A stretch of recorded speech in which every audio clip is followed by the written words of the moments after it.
Welcome to Health or Consequences, the Commonwealth Beacon podcast series devoted to healthcare and public health issues for the state of Massachusetts.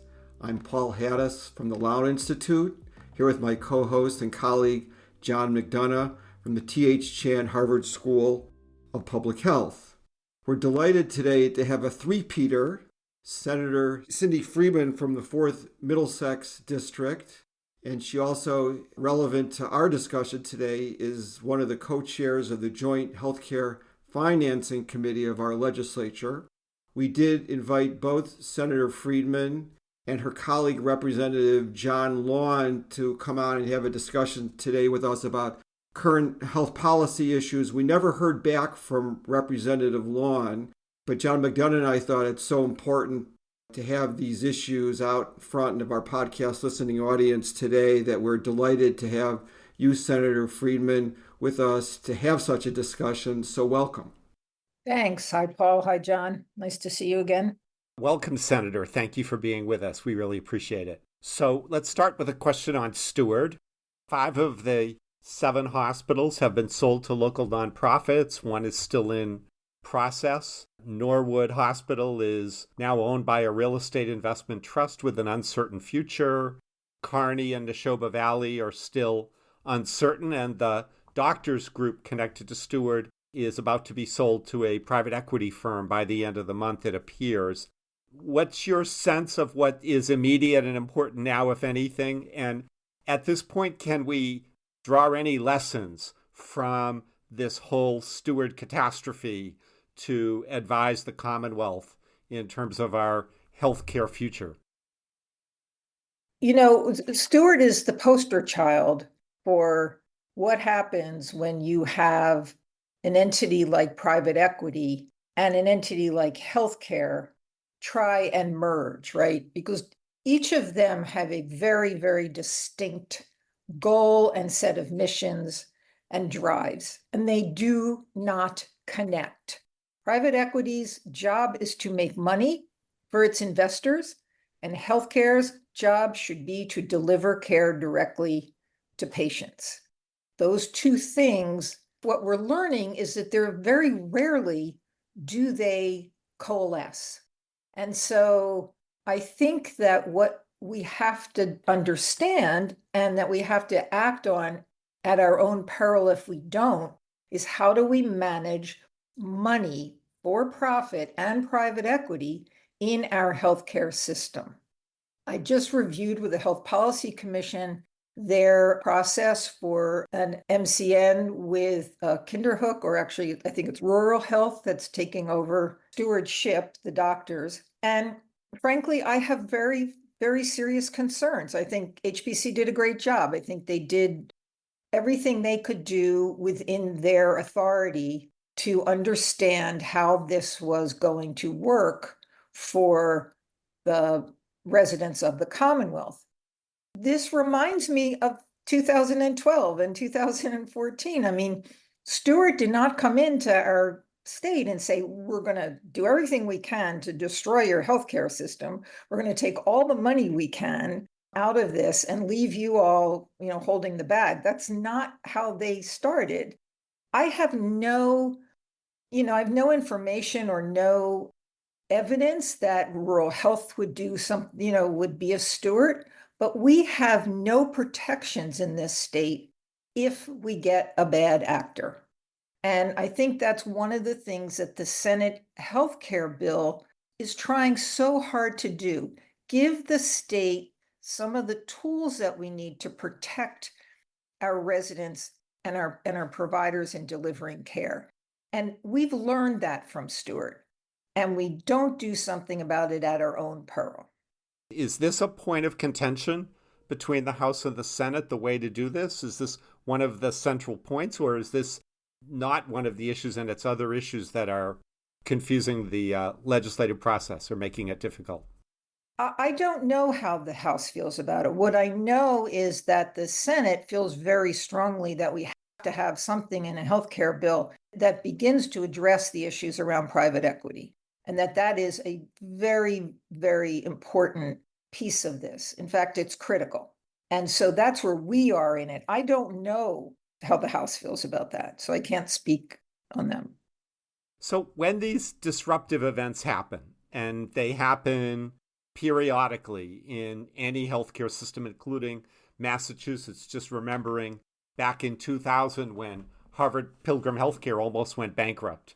And usually it catches the citizenry by surprise. One of the questions is, do you have any concerns today about any of our hospitals or health insurers that make you concerned about any other Steward type events blowing up at any point in the foreseeable future? What I know is that our healthcare system is incredibly fragile right now. And if you look at all of our hospitals, even our, historically high, not high performing, but financially secure, all of them are struggling. All of our community health centers are struggling.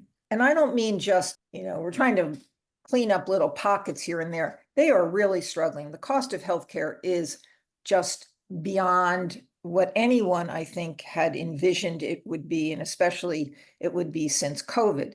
So nobody's on great footing. I think even the insurers, to a certain extent, look at point 32 and what's happening there. Now, that may have been a management issue. I'm not sure, but they're struggling. I just got off a call where Blue Cross Blue Shield is moving 1,000 people at the Cape off of their Medicare Advantage, and they're, telling everybody go find another insurer, right? So it's everywhere. The only agencies or groups that I think are doing pretty good are pharmaceutical companies and pharmacy benefit managers of the big players. Okay, and there's other people that are making money, but it's not necessarily our hospitals. It's not our primary care docs. It's certainly not our behavioral health system. And I would even question that the insurers probably are having some real troubles now too.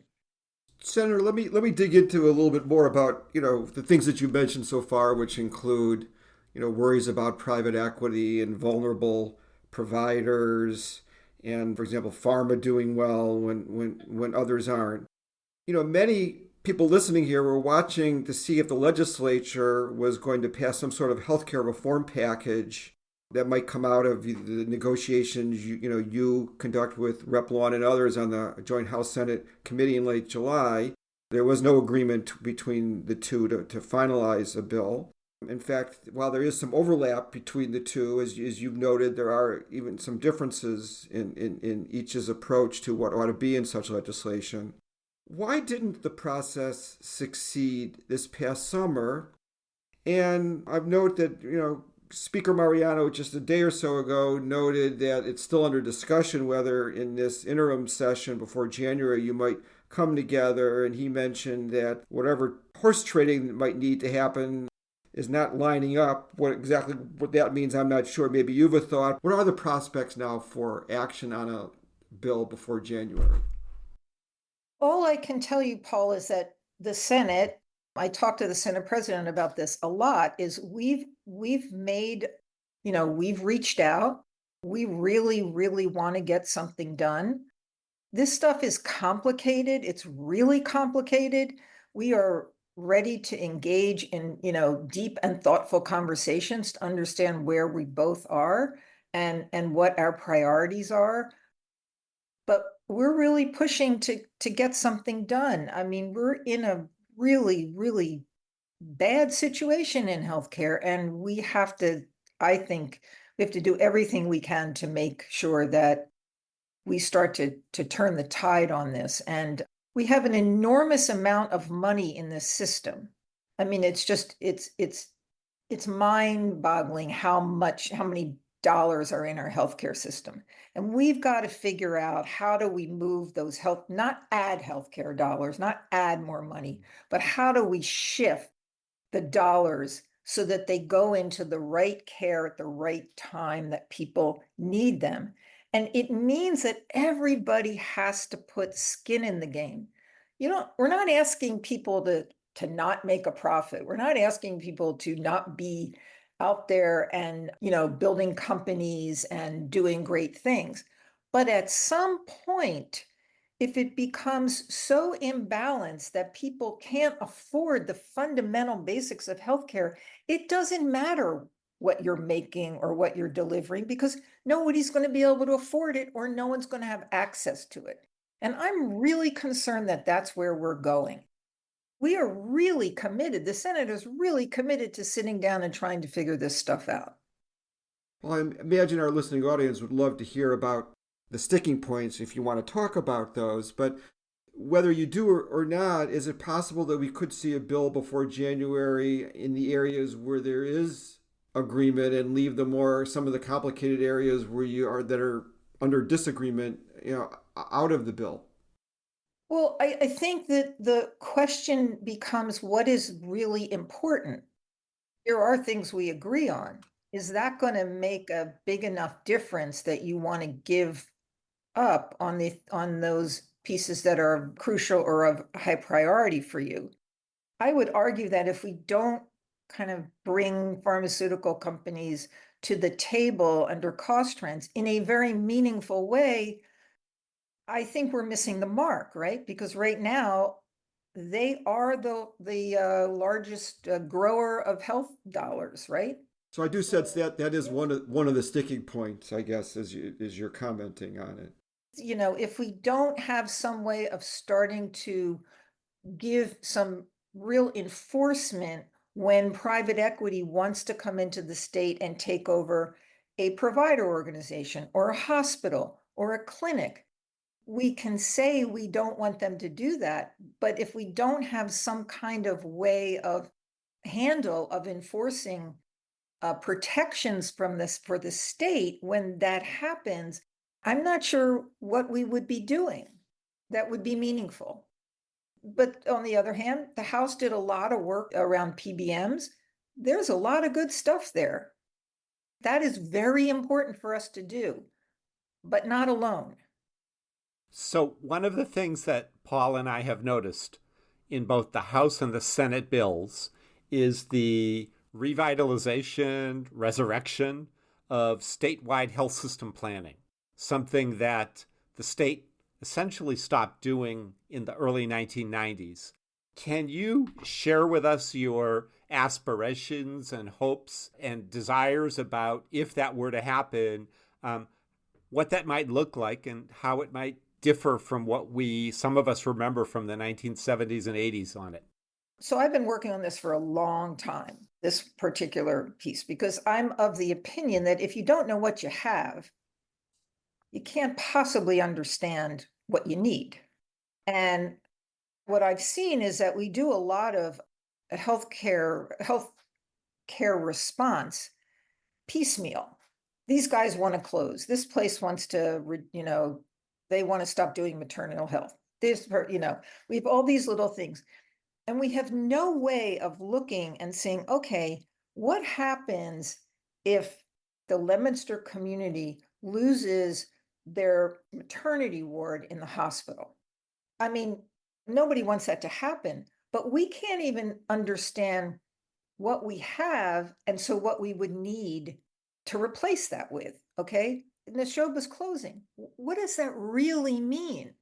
If you had a state map and a state health plan, you could see on an ongoing basis where you needed what, where you didn't need things, where you had redundancy, where you had to worry where we should put our dollars. And so my aspiration, my picture is that you have a map and you look at all of your healthcare resources everywhere across the state, and you can easily and with clarity understand when something happens, how we can best respond so that people get health care.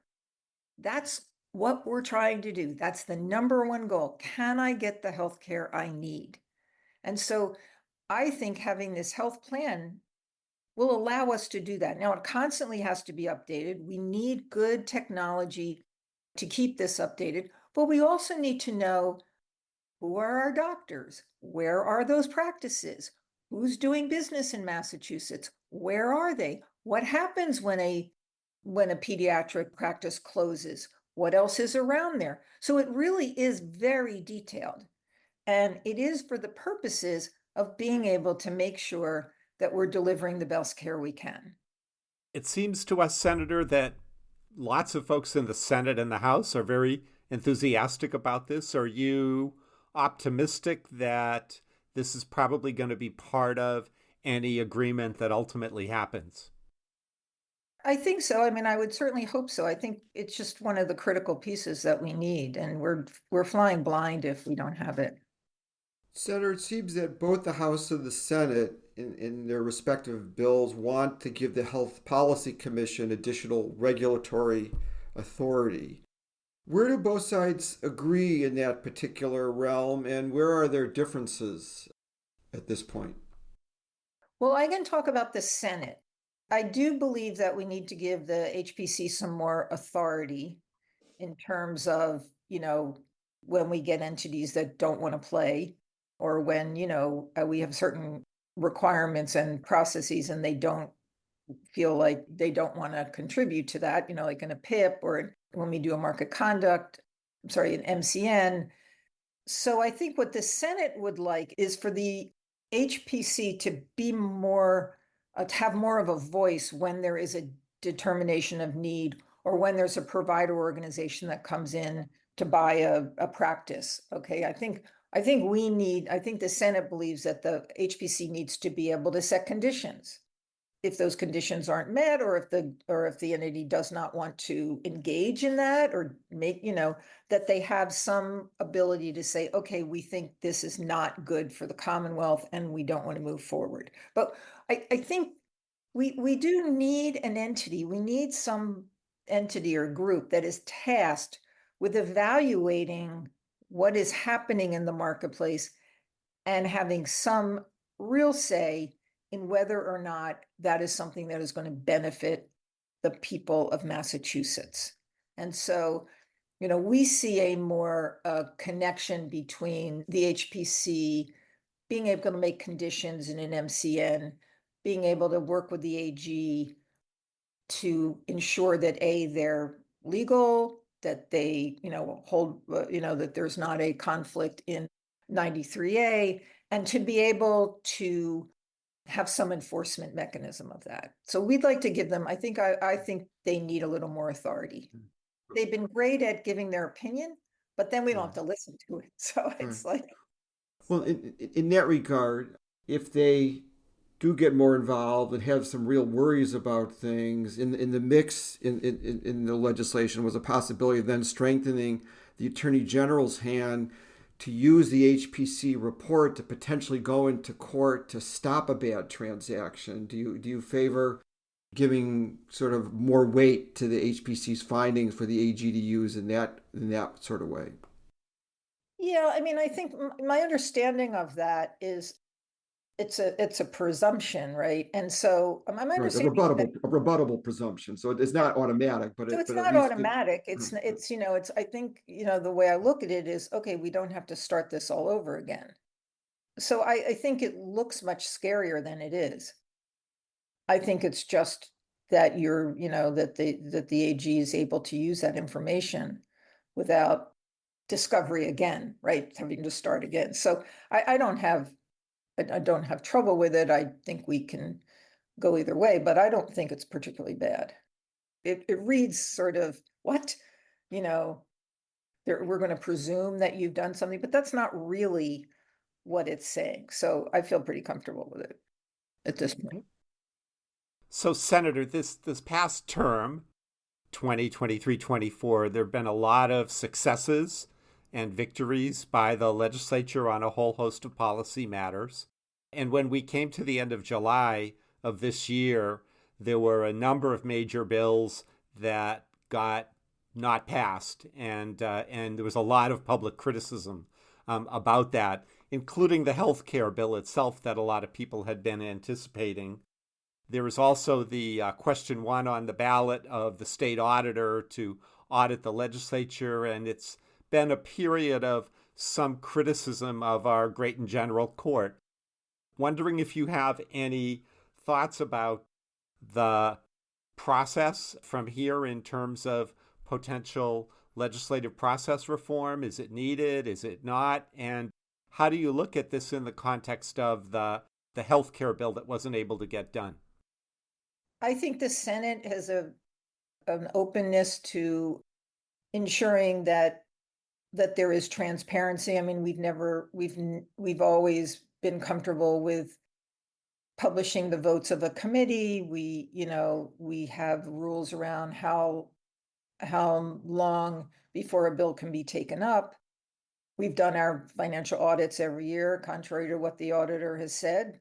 The one that was late was a COVID one, and and it got done. So I think the Senate president is been somebody who does really care about ensuring that how we do our business and what we're doing is open to the public. I think that when people talk about transparency, I'm not totally sure what they mean by that. I am not going to sit down and have a conversation in public around a very hot topic in this environment, because I know that anything I say, each word can be taken out of context and turned into something else. Or I can't learn anything in public. I can't come in with a belief about something, tell people this is what I believe, have a conversation, an advocate, or have a conversation with other senators who know more about something and explain it to me, and then my saying, aha, I'm now for that, or I'm now against it. We are constantly bombarded with, you flip-flopped, you said you were going to do this, but you didn't do this. I'm always saying to my constituents, I don't like to co-sign bills because I don't know what they're going to end up looking like, right?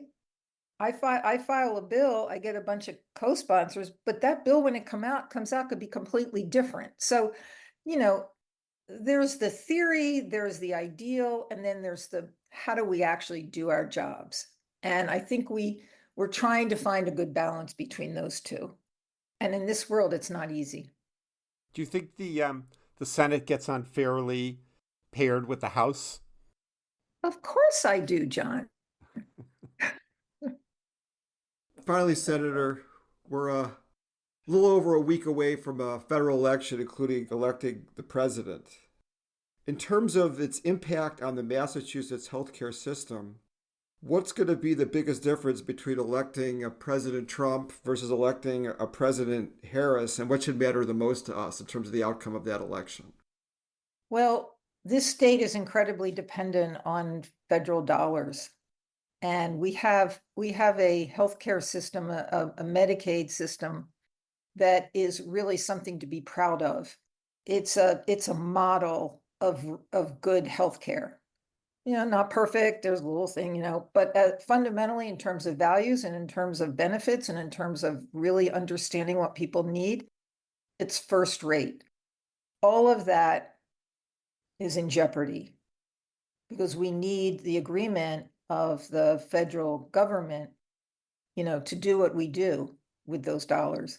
And I think each of those candidates have a very different picture of, how healthcare should be delivered and what the role of the federal government is in terms of the states.